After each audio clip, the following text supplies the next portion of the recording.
Dans un petit village niché au creux de collines verdoyantes, où les routes poussiéreuses serpentaient entre des maisons aux toits de tôle rouillée et des champs de maïs jaunissants, vivaient Sarah et Annabelle. Ce hameau, surnommé par les anciens Espoir perdu, semblait figé dans le temps. Les habitants, des familles modestes, aux mains calleuses, survivaient grâce à une terre ingrate et aux rares emplois dans les fermes voisines. Tout le monde se connaissait, secrets murmurés lors des veillées, joie partagée pendant les fêtes annuelles. Sarah et Annabelle grandirent comme deux sœurs jumelles, inséparables depuis leur plus tendre enfance. Sarah, cheveux noirs comme l'ébène, yeux pétillants d'ambition, était la fille unique d'une veuve qui lavait le linge des villageois pour survivre. Dès l'âge de 5 ans, elle rêvait déjà de quitter ce coin oublié. Un jour, je serai riche, Annabelle. J'aurai une maison avec des lumières partout et une voiture qui brille comme le soleil, clamait-elle en sautant dans les flaques après la pluie. Annabelle, aux boucles châtaines et au sourire timide, hochait la tête avec admiration. Orpheline élevée par une tante âgée, elle était plus réservée, mais son cœur débordait de loyauté. Et moi, je serai avec toi, Sarah. On partagera tout, comme toujours. Leur amitié naquit sur les bancs de l'ébécole unique du village. Une salle étroite, où un instituteur fatigué enseignait à une vingtaine de maigres enfants de tous âges. Assises côte à côte, elles échangeaient des regards complices pendant les leçons d'arithmétique, partageaient leur maigre repas de midi, souvent un bout de pain et une tomate cueillis dans le jardin, et se racontaient des histoires inventées pour oublier la faim qui rongeait parfois leurs estomacs.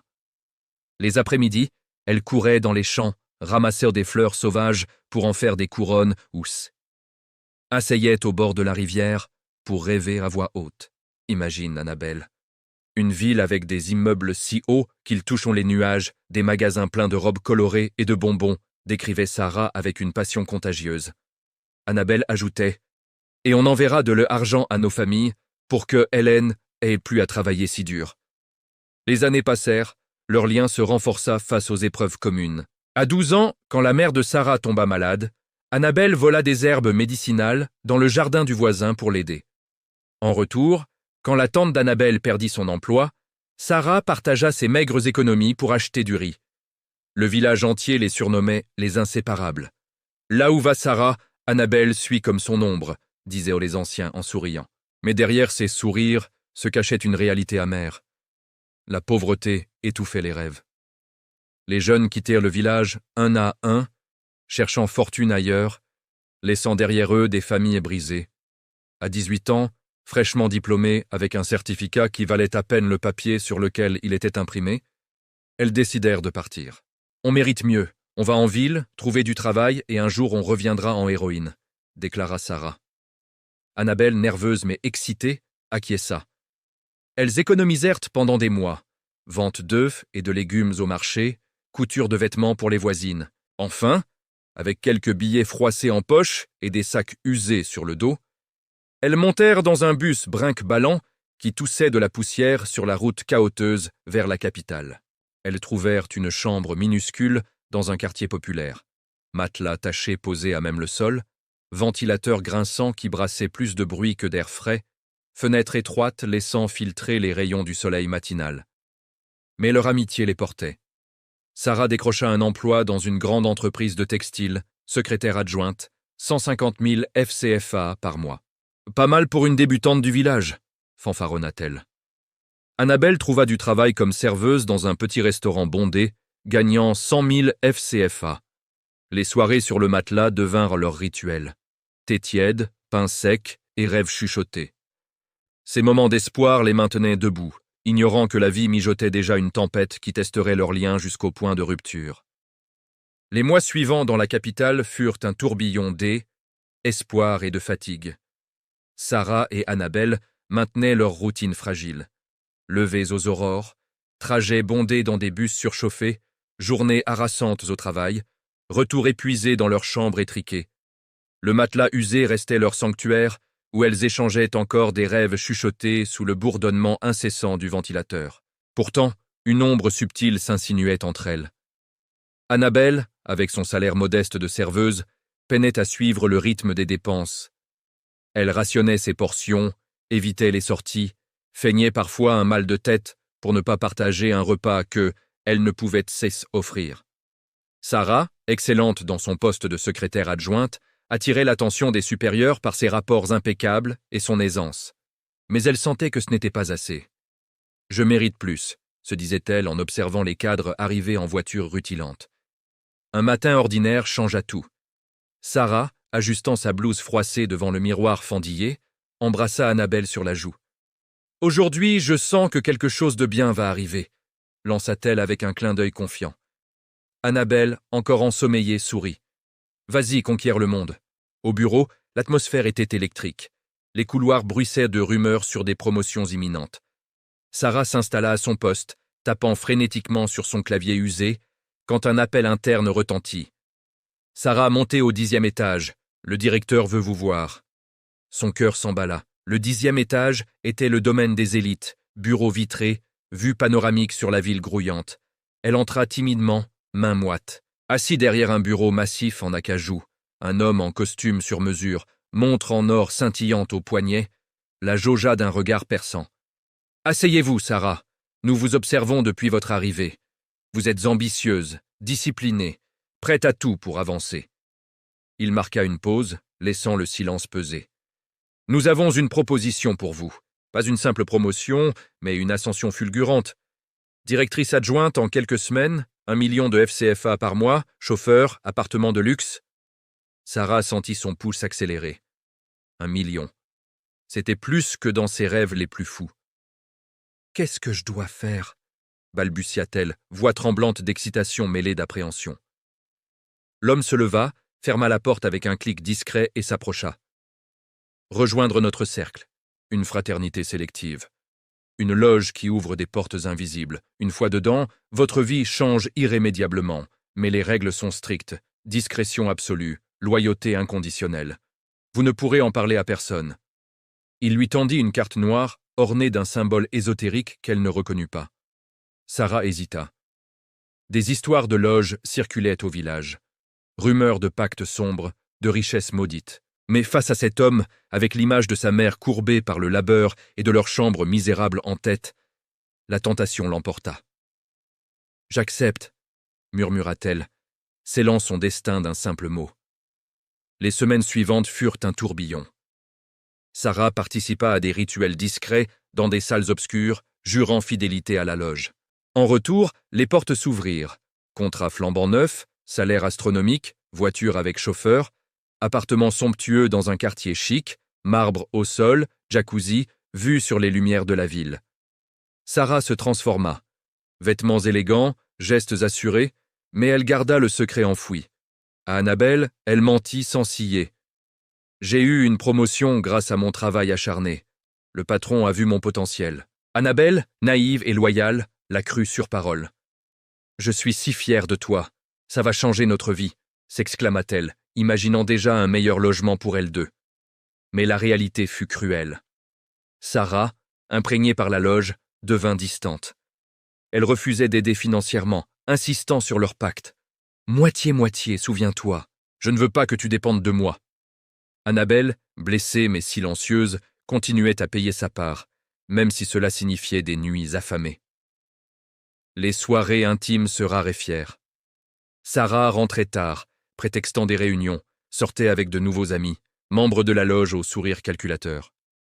Un soir, alors qu'Annabelle préparait un maigre dîner de riz et légumes, Sarah annonça la nouvelle comme un coup de tonnerre. « Je déménage. Cet appartement est trop petit pour moi maintenant.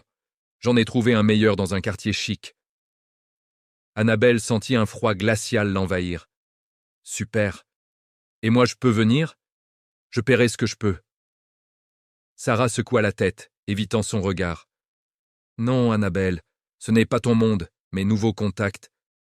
Tu comprends ? » Ça ferait tâche. Les mots tranchèrent comme une lame. Annabelle resta muette, le cœur en miettes, tandis que Sarah emballait ses affaires avec une efficacité froide. Le lendemain, un taxi emporta Sarah vers son nouveau palais, laissant Annabelle seule dans la chambre vide, écho de leur rire passé. Seule, Annabelle s'effondra sur le matelas. Les murs semblaient se refermer sur elle. « Comment a-t-elle pu ?» se demanda-t-elle, larmes coulant sur ses joues. Elle ne comprenait pas encore l'ampleur de la trahison, ni que la loge avait déjà corrompu l'âme de Sarah. Pendant ce temps, Sarah s'installait dans son luxe, ignorant les chaînes invisibles qui se resserraient. Dîners fastueux, voyages à Dubaï, selfies sur les réseaux, tout masquait un vide grandissant. Elle bloquait les appels d'Annabelle, effaçait les messages, se convainquait que c'était pour le mieux. Elle me freinait, se répétait-elle. Mais au fond, une culpabilité sournoise rongeait ses nuits. Annabelle, livrée à elle-même, luttait pour survivre. Son travail au restaurant devenait plus ardu sans le soutien de Sarah. Elle accumulait les heures supplémentaires, mais les factures s'empilaient. Bientôt, le restaurant, en difficulté, licencia du personnel. Annabelle fut la première sur la liste. Sans emploi, sans aide, elle appela Sarah en dernier recours. « J'ai perdu mon job, juste un prêt, s'il te plaît. » Sarah promit, mais rien ne vint. Les appels restèrent sans réponse, les messages en vue. Le propriétaire l'expulsa. Elle dormit sur un banc froid à l'église voisine, priant pour un miracle. Tandis qu'Annabelle touchait le fond, Sarah volait de sommet en sommet, aveugle à la tempête qui couvait. La loge exigeait plus. Sacrifice, secret sombre. Sarah obéissait, mais une fissure apparaissait dans son armure. L'amitié brisée la hantait dans ses rêves, préfigurant la chute inévitable. La richesse, si séduisante, n'était qu'un mirage empoisonné, et le prix à payer s'alourdissait chaque jour. Tandis qu'Annabelle touchait le fond, dormant sur un banc froid à l'église voisine, Sarah volait de sommet en sommet, aveugle à la tempête qui couvait. La loge resserrait son étau. Rituel nocturne plus sombre, exigence de loyauté absolue, sacrifice personnel qui rongeait son âme. Sarah obéissait, mais le doute la consumait. Chaque nuit, des cauchemars la hantaient. Le village, sa mère courbée par le labeur, Annabelle suppliante dans leur chambre partagée. Elle se réveillait en sueur, se convainquait que c'était le prix du succès. Au bureau, les fissures apparurent. Un contrat saboté par sa négligence, des rumeurs de corruption. La loge réagit sans pitié. Un appel anonyme, « Tu as failli, tout s'arrête ». En une nuit, son monde s'effondra. Licenciement immédiat, carte bancaire bloquée, appartement réclamé par des huissiers implacables. Ses amis de la haute société s'évaporèrent. Appel ignoré, message supprimé, Elgin Donneux lui lança avant de raccrocher. « Tu n'en es plus utile ». Sarah se retrouva dans la rue, valise à la main, dormant sous des porches ou derrière des magasins. La pluie battante trempait ses vêtements de marque devenus inutiles. Elle erra des jours, affamée, humiliée, réalisant brutalement la superficialité de son entourage. Un soir, épuisée, elle s'effondra devant l'église où Annabelle avait trouvé refuge. Par hasard, ou providence, Annabelle sortait, un plateau de soupe pour les sans-abri à la main. « Sarah » murmura-t-elle, choquée par l'apparition fantomatique. Sarah s'effondra à genoux, pleurs convulsifs. « Pardon, j'ai tout détruit. La loge, la trahison, la chute. Je t'ai abandonné quand tu avais besoin de moi, j'étais égoïste, aveugle. » Annabelle, paniquée mais compatissante, la releva. « Entre. » À l'intérieur, le contraste était saisissant. Chaleur, lumière douce, odeur de pain frais. Annabelle prépara un thé, écouta le récit de Sarah, la loge, les rituels, les promesses empoisonnées, la richesse qui s'était volatilisée. Sarah pleura comme une enfant. « J'y ai choisi l'argent facile, et j'y ai perdu ce qui comptait. Toi, ma loyauté, ma dignité. » Annabelle resta silencieuse un long moment, revivant ses propres souffrances. Nuits à l'église, faim, humiliation. Puis elle parla doucement. « Sarah, la douleur que tu m'as infligée m'a forgée. Les nuits froides, la faim, l'abandon. Tout cela m'a appris que la vraie force vient de l'intérieur. Pas d'impact sombre. J'ai choisi la patience, la foi, le travail honnête. Regarde où je suis. Pas par vengeance, mais par persévérance. » Elle marqua une pause. « Je te pardonne. Mais le pardon n'efface pas les cicatrices. Nous pouvons être des alliés, pas comme avant. La confiance, une fois brisée, se recolle avec des fissures visibles. Reste quelques jours, je t'aiderai à rebondir. Un job via mes contacts. Mais sache que notre amitié ne sera plus la même. » Sarah acquiesça, larmes aux yeux. « Merci.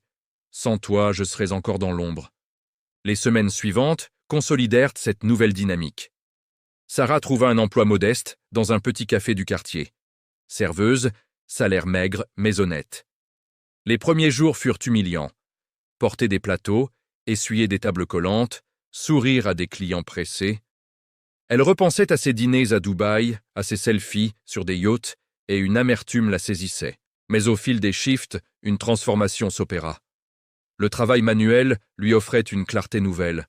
Gratitude pour un pourboire généreux, satisfaction d'une journée honnête. Annabelle, de son côté, continuait son ascension gracieuse. Ses services privés l'emmenaient aux quatre coins du monde, gala à Paris, sommet à Singapour, mariage en Afrique du Sud. Les médias la surnommaient « l'ange des élites », une jeune femme issue de nulle part qui charmait par son authenticité. Elle investit sagement. Fonds pour sa tante au village, bourse pour des orphelins, petit restaurant « Espoir partagé » où elle employait des jeunes en difficulté. Sarah et Annabelle se voyaient régulièrement, un café le dimanche, un appel pour partager des nouvelles. Sarah évitait tout contact avec son passé occulte, se reconstruisant brique par brique. Annabelle gardait une distance prudente, mais sans rancune ouverte. Un soir pluvieux, elles dînèrent ensemble. Sarah brisa le silence. « Je sais que je ne pourrai jamais effacer le mal que je t'ai fait, mais je veux te remercier. Sans toi, je serais perdue. » Annabelle répondit doucement. « La vie nous teste par nos choix. Tu as choisi le chemin brillant qui mène à l'abîme. J'ai choisi la patience qui mène à la lumière. On ne peut pas revenir en arrière, mais on peut avancer différemment. » Au village natal, les nouvelles parvinrent comme un conte moderne. Les anciens, sous l'arbre à palabres, racontèrent l'histoire des inséparables. L'une avait succombé à la tentation, l'autre avait triomphé par la vertu. Les jeunes écoutaient, yeux écarquillés, apprenant que la richesse véritable n'est pas dans les poches, mais dans l'âme. Sarah et Annabelle, unies par un fil ténu mais résistant, incarnèrent cette leçon. Leur amitié, transformée par le feu des épreuves, n'était plus naïve, mais sage. Un témoignage vivant que la rédemption existe pour ceux qui osent l'embrasser. L'histoire de Sarah et Annabelle est bien plus qu'un simple récit de réussite et de chute. C'est un miroir tendu à chacun de nous. Elle nous rappelle que l'ambition, quand elle devient aveugle, peut transformer l'or en cendre. La richesse matérielle brille, mais elle ne réchauffe pas l'âme. Sarah l'a appris à ses dépens. Les promesses rapides, les cercles secrets, les ascensions fulgurantes ont un prix caché, la perte de soi, la trahison des liens les plus sacrés. Annabelle, elle, a choisi un chemin plus lent, plus douloureux, mais infiniment plus solide. Elle n'a pas fui la souffrance. Elle l'a traversée, la faim, le froid, l'abandon, l'humiliation. Tout cela l'a sculptée, non pas en victime, mais en femme debout, digne, généreuse. Elle n'a pas cherché à se venger. Elle a choisi de rester humaine. Et c'est là sa plus grande victoire.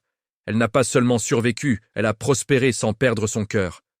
Sarah a retrouvé une chance de rédemption, non pas parce qu'elle le méritait, mais parce que Annabelle a décidé que la vengeance ne valait pas la peine de empoisonner son âme. Leur amitié ne sera plus jamais la même. Certaines blessures laissent des cicatrices visibles, mais elle existe encore, fragile, honnête, réelle. Cette fable nous parle de choix. Chaque jour, la vie nous tend deux chemins. Celui qui brille vite, mais qui brûle tout sur son passage. Celui qui demande patience, sueur, foi et qui mène à une lumière durable. Choisissez avec le cœur, pas seulement avec les yeux.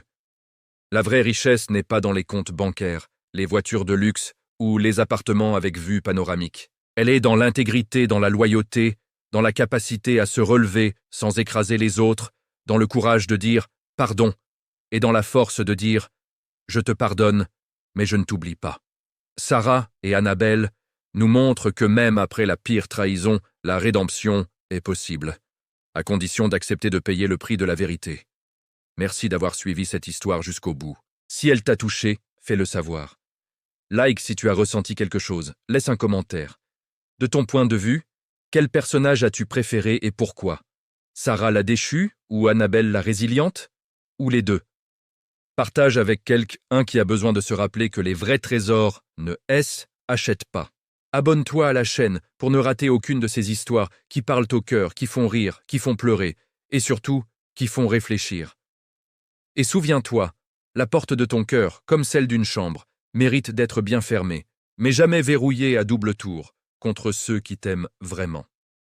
À très bientôt pour une nouvelle histoire. Dites-moi dans les commentaires, de quel pays me regardes-tu? Je lis chaque message. Merci d'être là.